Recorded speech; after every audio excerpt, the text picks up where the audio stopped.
diplomacy is no longer just about human dialogue. And the fact that we're evolving to a world where we need to coordinate, articulate human-machine dialogue, and the fact that diplomacy is also today about managing complexity at scale, more and more so, at a scale we've never seen before. And so the AI that we see today can model the second and third order effects of any kind of decision in ways that humans simply can't.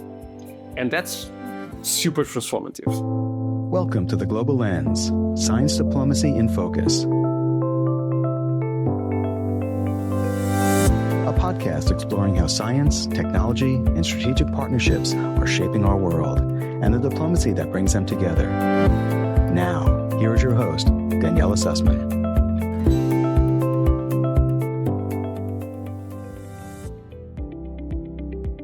This episode of The Global Lens, Science Diplomacy in Focus is brought to you by Global Signals, a bi-weekly newsletter for globally minded leaders.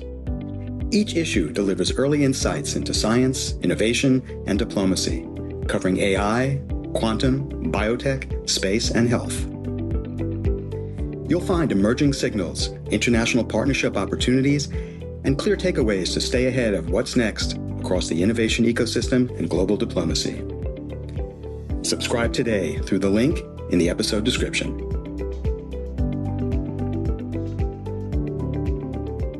Today, we are diving into a near future vision with author and AI leader Rui Pedro Duarte, Managing Director of Loop Future in Switzerland and Director of AI Governance at Ridge Horizon, home of the AI Policy Summit. His new book, Statecraft 3.0, The Age of AI Diplomacy, envisions diplomats partnering with advanced AI systems to craft treaties dynamically, testing and refining them in real time. Imagine Geneva in 2040. A treaty is being shaped while AI models run the consequences in real time, shifting diplomacy from traditional paper agreements and summits to continuous technology-driven governance. In other words, AI lets negotiators see the bigger picture and test the ripple effects before anything is signed. This isn't science fiction anymore. It's the reality we are stepping into. That is the big idea we are unpacking today, how governance evolves alongside technology. Join us as we delve into AI's impact on global power, the guiding principles for this new era, and what it all means for our future.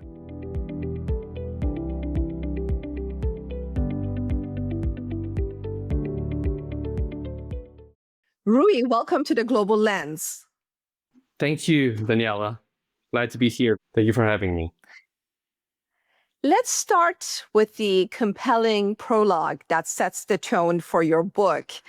What inspired you to frame Statecraft 3.0 with an AI negotiated treaty? And what does it signal about the future tempo of diplomacy? Well, that's one of the most important questions to start with, I guess. I guess what inspired me was the idea that diplomacy is no longer just about human dialogue.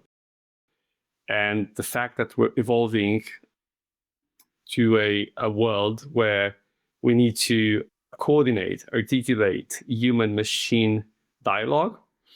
And the fact that diplomacy is also today about managing complexity at scale, more and more so, at a scale we've never seen before. And so the AI that we see today can model the second and third order effects of any kind of decision in ways that humans simply can't.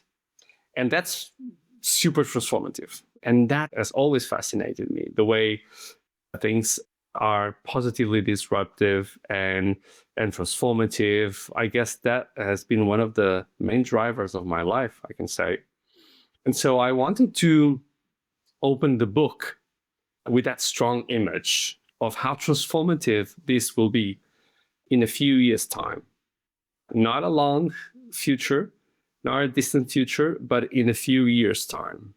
And so a treaty shaped by both human intent and machine simulation. Again, going back to that human-machine relationship, because that's, for me, the most evident signal of those two tempos we're moving into. In your book, you draw a sharp contrast early on, showcasing diplomats are still trading cables and spending years in summits while AI races ahead at lightning speed. How can diplomacy possibly keep pace, in your opinion, and what might an agile diplomacy look like day to day? I think that the diplomats face what I call a structural lag. Institutions still work on cycles of years. Legacy institutions still work on cycle of years, while AI evolves in weeks, right? Sometimes days. That's the gap. So to close it, we need to borrow tools from innovation and ensure that we shorten the feedback loops and policies that are tested in sandboxes before they're scaled. So the motivation is to ensure that agile diplomacy doesn't mean reckless speed, and it means building mechanisms that allow learning in real time. So having those legacy institutions evolving to a real-time tempo or a real-time mechanism so they can keep pace of the events today, and also continue to play a pivotal role as diplomacy has always played, right? So we need to ensure that we transport diplomacy also into the AI tempo and learn from that experiment, and then start adjusting the protocols, the organizations, the platforms before we roll out the new order globally. In chapter 2 of your book, you argue that borders cannot fully control AI as it moves through platforms, data, and cloud systems. Since power now is tied to technology stacks rather than just governments, how will countries redefine who controls and governs these systems? Yeah, I love chapter 2, to be honest. That's one of my favorites, I can say, because I wanted to start with a contrasting image of the Westphalian world versus the AI singularity world. And that's how we open chapter 2. And the AI challenges I list here and I explore, they challenge the very idea of borders, right? AI as a whole today, AI systems challenge systemically the very idea of having borders, of having limits and limitations. Data doesn't stop at checkpoints. The computing capacity doesn't stop at borders and is distributed globally, although still in a very asymmetric manner, but it's distributed globally. So that means that power now resides not exclusively in states or in the military capacity of nation states, but in platforms, and platforms that are equally powerful as parliaments. And that's when I argue in chapter 2 that the idea that sovereignty is being reframed, is being reworked as we evolve. A new social contract is in the making as we evolve every day. And it's all about, or less about, drawing hard lines on a map as we used to have in the legacy international relations, and more about negotiating shared control and shared collaboration over infrastructures of intelligence. Because AI is becoming, if not yet, a critical infrastructure for humanity. So my view is that we need this multi-stakeholder approach. One of the key concepts of the book that I bring is the collaborative velocity, that way of putting everyone at the same table in a very short amount of time to work in real time. And so we need, in my view, that multi-stakeholder approach where states work alongside companies, civil society, international organizations, coders, communities of open code that are as powerful today as diplomats. So, and this doesn't need to evolve into an idea that we're risking everything because we were used to an idea, and institutions are just prepared to the idea of holding sovereignty in one single way. But this is not about giving sovereignty away. It's about redefining it for the age of acceleration, for the age of AI, for the age in which we have to have institutions working in real time, in the pace and velocity that software runs the variables of the future. In your book, you introduced the idea of quantum diplomacy, not the physics, but a new playbook for how countries work together.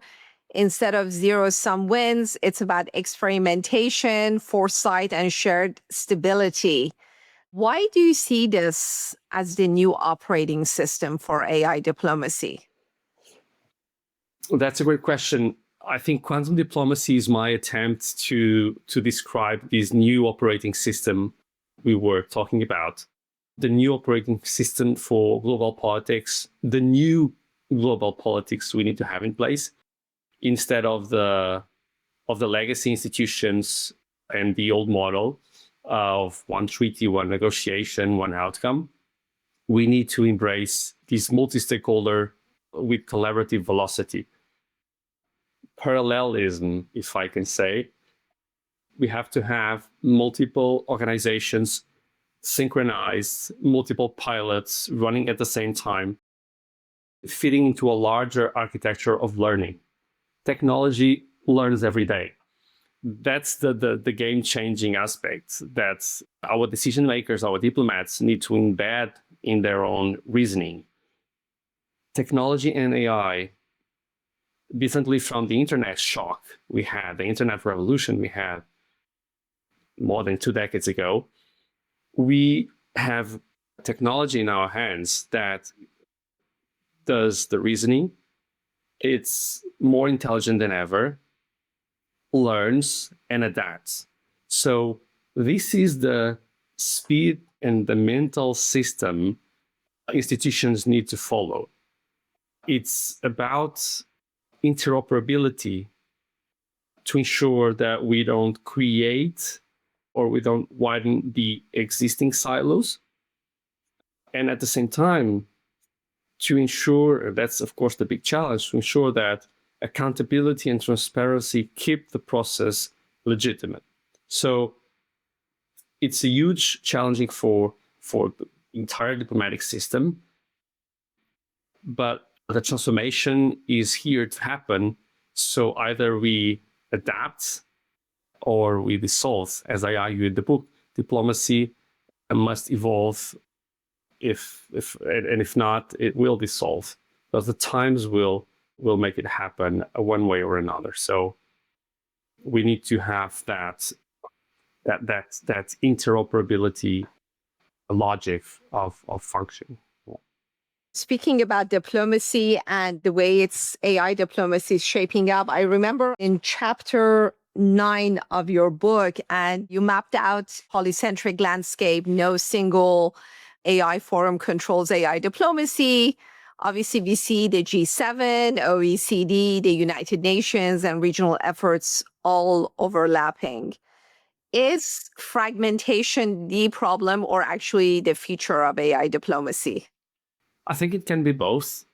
And that's the answer for now, at least in my view. I think the moment we're living provides us a great opportunity to relaunch multilateralism. As we know that it's been eroded a bit in the last years. And so we need a decentralized multilateral governance for AI. And so fragmentation can look messy, and it is looking messy, because AI ethics in Beijing doesn't mean the same thing as AI ethics in Brussels or in Toronto or in Washington. But it can also be a feature, not a bug. So the polycentric landscape we see today, G7 initiatives here, Council of Europe and OECD frameworks there, or UN panels in parallel, I think this is all creating some room for experimentation, those pilots I've talked about in the previous question. So no single forum will get it perfectly right from my point of view. And that's okay. The challenge is, again, interoperability. How do we ensure that we coordinate these actions, that we build connectivity, and we're building connective tissue between these efforts so they can learn from one another and they can add up to more than the sum of their parts. So I often say in the book that the strength lies in the in-between space. Flexibility meets coherence and legitimacy. So that's where I think diplomacy can thrive in this new age. It's very interesting you say that, and I think it might align with what was taking place earlier this month at the UN Security Council. The US representative made it clear that there shouldn't be any centralized global governance of AI, but a sovereign approach. I guess that kind of fits and clashes with the multi-stakeholder network that you're putting forward. Exactly. We need to understand that the world no longer stands and doesn't really match the old idea of centralizing governance in one body, in one international or intergovernmental organization. That doesn't reflect the reality, the societal reality we're living today. So we need to push for sovereign ecosystems, yes, but in a decentralized manner. I think we have to have these transnational forces combined and compacted in different forums. But the challenge is not to get it right and compete between themselves, is to ensure that we collaborate, that these forums collaborate between them, and that from, as I said, the sum of the parts, we create the real value of co-governing, of co-sovereignty, to ensure that we're all represented and that we move ahead, that we move forward, better represented than we did with globalization. Speaking of networks, you and I are also serving together on the board of the Global Network for Science Diplomacy, GNSD, in Geneva, led by diplomat industry leader Beatrice Ducy. And they're launching programs on next-gen AI diplomacy. How do you think the ideas in Statecraft 3.0, your book, connects to the kind of work GNSD is trying to advance? I think GNSD embodies, in a way, some of the principles I write about. And collaborative velocity to start, foresight, inclusivity. I think everything that science represents and the youth leadership of all the theories and the scientific exercises and scientific efforts, that's where the world builds real capacity across borders and across generations. We're building the collective hope. Science is the collective hope, holds the collective hope of the world. So what I value is that GNSD doesn't just convene the usual actors. It brings in voices from the global south, from young innovators, from scientists who are often outside traditional policy circles, again, ensure that we bring to the table those that are the new actors. And I've seen firsthand how our board reflects this polycentric approach, and it pretty much reflects the model I describe in the book. Decentralized, distributed, networked, and purpose-driven. I guess these are the principles that bring us together. The book, or the ideas of the book, and the people driving the initiatives of GNST. And I think we're going to do great things, great times ahead.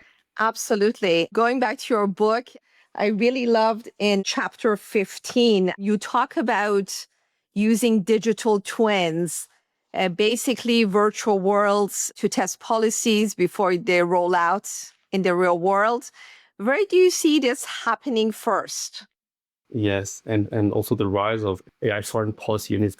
I think that digital twins and synthetic foresight make it possible to test future before it happens. I think that's where I also go back to the idea of the sandbox approach that diplomacy should take and should embrace more. And we see it in some initiatives that already exist. The EU's Destination Earth initiative, the UAE's National Digital Twin, and the risk dashboards. These are not abstract ideas or concepts. They're operational tools. So imagine being able to stress test a pandemic response plan, or supply chain policy in a simulated environment before committing responses, before we get there. I think this can be extremely useful for humanity and could give us a huge advantage and really represent a leap forward in how the humanity organizes itself or prepares itself for what's to come. And if those assumptions are biased, the outcomes, of course, will mislead. So we need these experiments, these pilots, to be run with transparency and governed or co-governed by everyone that needs to be represented and to have a seat at the table. So that's very important, because when you co-govern things, when you bring all the parties and the interest parties to the table, you're building it together. You're not leaving behind anyone. And otherwise, the foresight that you're theoretically building it will become a new form of blindness and a new form of asymmetry in the new AI world. So we need to ensure that we correct some things from globalization. Danielle, I think that's, for me, was one of the main ideas behind my motivation to write the book. It's really the time we get it right. We need to get it right. I know we don't have the best signals in some parts of the world, but really, if we get this right, we can solve so many issues. We can correct so many asymmetries and inequalities that we've inherited from globalization. And that's why I think this is once in a lifetime, once in a century, perhaps, opportunity for humanity. This takes me to one of the book's most powerful lines. You write that rights must be coded, not just declared. You argue that treaties must evolve into machine-readable and updatable frameworks. How realistic is this transition, and what safeguards are needed, especially to keep up with tech innovation? It's a provocation, of course, but also it's a provocation, one that I love, because we're still in an era where rights are declared, and when not practiced or when attacked, everyone shouts. And we're transitioning to a time where code matters as much or more than what we say. So we better get the coders on the table And our treaties must evolve from static documents to dynamic frameworks, machine-readable and auditable, updatable documents and frameworks. Of course, this doesn't eliminate the politics. It might take out some emotion, which I believe can be the upside of having machines involved in the decision-making processes. Because if sometimes you discount some emotions, you might get some more pragmatic results, but still with politics, of course, still with human in the loop. But also with safeguards, of course, safeguards like audit, independent oversight, open testing, that will become the backbone of trust, of credibility, of confidence. And so without them, we risk turning ideas and these pilots into empty promises again. So we would fall short of the expectation everyone is putting on AI to improve our life standards and to improve the societal terms and the societal challenges we have ahead. So I was going through the book and I noted chapter 14. You also raise a tough question.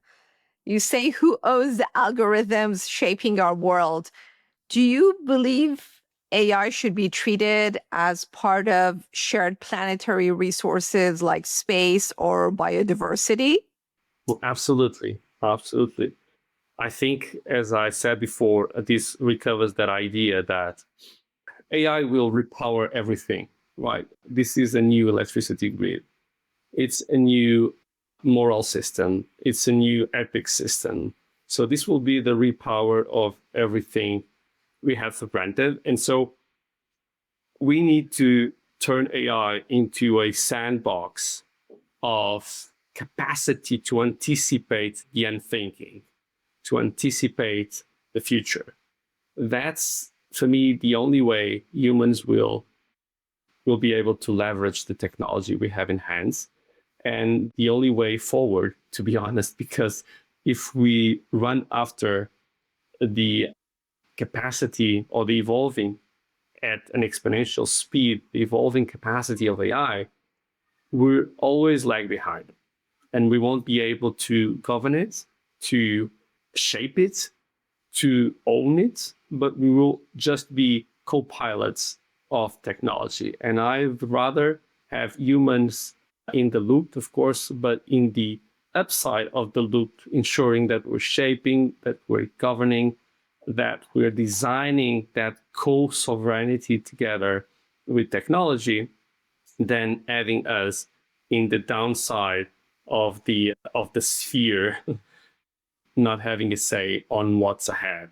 And so a strong image for me was always thinking about the diplomats of the future, which in all those practices, not just the agenda of the diplomats will be much more AI driven, but also the tools that the diplomats will use will be much more around what AI and the intelligence can do, synthetic intelligence can do for them. To give you an example, an image that was always very strong for me, and I'm reading it here, diplomats' briefing folder may soon be replaced by a dashboard of counterfactuals, an interactive tool that displays a range of potential outcomes showing what will happen if we do X versus if we do Y, enabling a more dynamic and data-rich understanding of geopolitical possibilities. And that takes us back to the entry image of Geneva 2040, where I assume, of course, and project that humanity will reach the first autonomous treaty, the first AI-driven and AI-negotiated treaty with diplomats just in the room, validating the variables and validating the reflections that will come out of that negotiation. Another thing that kind of struck me was chapter 17. You point out AI systems being built today will influence how the next generation learns, votes, and works. How do we ensure that youth and future citizens have a voice in decisions being coded today? That's a good question. That's where I've seen and I've developed the foundational dilemma of intergenerational AI diplomacy. How do we govern a technology whose consequences outlast the political cycles and legal mandates of its own creators? So how do we ensure that this irreversible transformation of society can speak to all generations and can bring aboard all the generations that need to be involved? So that's when I assume also the risks that code is not neutral and we need to make it work for all generations. So it's again in our hands to deploy a more fair governance and a more fair model and eliminate some of the biases that we have embedded in our systems today, not just in diplomacy, but in governance in general, in our institutions, the way they're created. UN, for instance, we know that UN still reflects the reality of post-World War II world, so which doesn't make any sense if we were honest. So there's an opportunity here. There are plenty of risks, but those are the risks where I see also the opportunity to make code work for all generations and to ensure that, again, if we get it right by bringing together the right actors, by being inclusive enough, by being open and fair enough, representing the different threads, not just generations, but societal groups, organizations, and powers, forces, will make it work for all. I have no doubt about it. I think humans will still hold the capacity to make fair judgments for humanity. I believe that. Yeah, and this takes me actually to your closing chapters. You argue that governance is an infinite game, no final victory, just a responsibility to keep systems healthy. What does that mindset mean for diplomats and policymakers in 2025? I think it sends a strong message that we need to end or follow a different path, not to be too radical, in terms of the zero-sum game that sometimes diplomacy and politics represent. We need to go from sovereignty to synchronicity and ensure that governance is not just reactive, but it's proactive, that diplomacy doesn't just react, but anticipates. And also at the same time, to predict some behaviors, to help societies reflect on their values. This is what diplomacy and diplomats should be looking at. I think diplomats should embrace AI. There are a few good examples already of some diplomatic schools embracing technology and embracing AI courses, AI capabilities. There are a few use cases already, some pilots. And this should encourage all the diplomatic community around the world to rethink practices and agendas.